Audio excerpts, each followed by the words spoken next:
to talk about some policies and procedures that we have put into place to help you serve the children at the Bridge Church. Number one, you have to fill out a background check.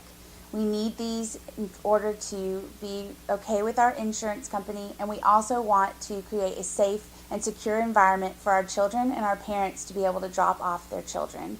It's very important that you fill out this form for us. Number two, please come on the time that you're scheduled. We do a schedule each year, and you serve once a month. If you cannot be there on the day that you're scheduled, we have put together a list of the other people that serve in the same room as you, and we'd like for you to call someone else to see if you can switch with them. You can work on their date, they can work on your date, vice versa.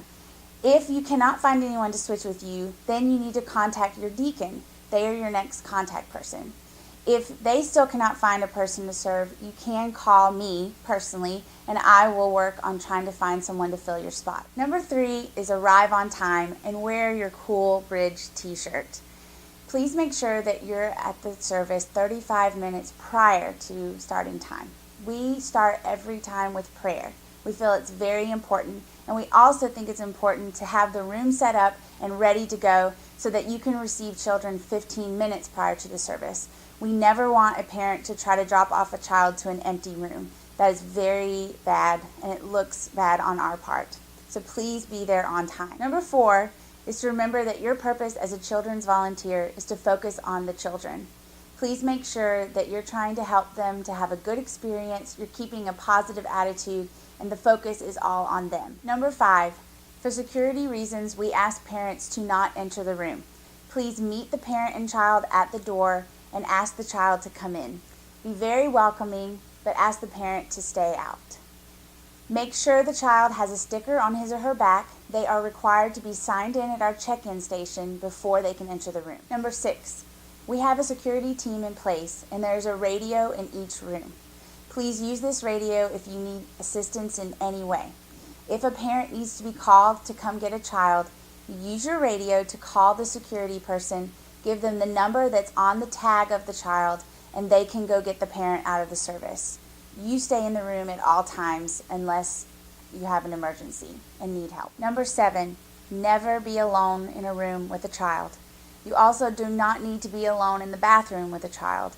Please take 2 or more children with you to the restroom when they have to go. Number 8, if working in a room with diapers, please make sure that each child gets changed at least once during the time that you are with them. This is very important so that parents know that we are taking care of their children. Number 9, before snack time, make sure that you check for allergies on the child's name tags. If they have an allergy, it will say on there allergic to peanuts, for instance. Make sure that you're checking those each time because kids develop allergies even when we don't know it. So they may have something written on there. So before you feed them, make sure you check their tag. And number 10, when it's time for pickup, it's very important that we show the parents that we care about their security. We want to check the receipt that the parent has with the child's name tag that they have on. The numbers should match up. Please take those, put them together, and then you can throw them away at the end of the night. But we want to show parents that we're checking to make sure it is the person that is supposed to be picking them up. If they say, I forgot my tag, use your own discretion. Say, please remember it next time, or can you find it, or just do you know who has it? We want to make sure that they understand that it's important.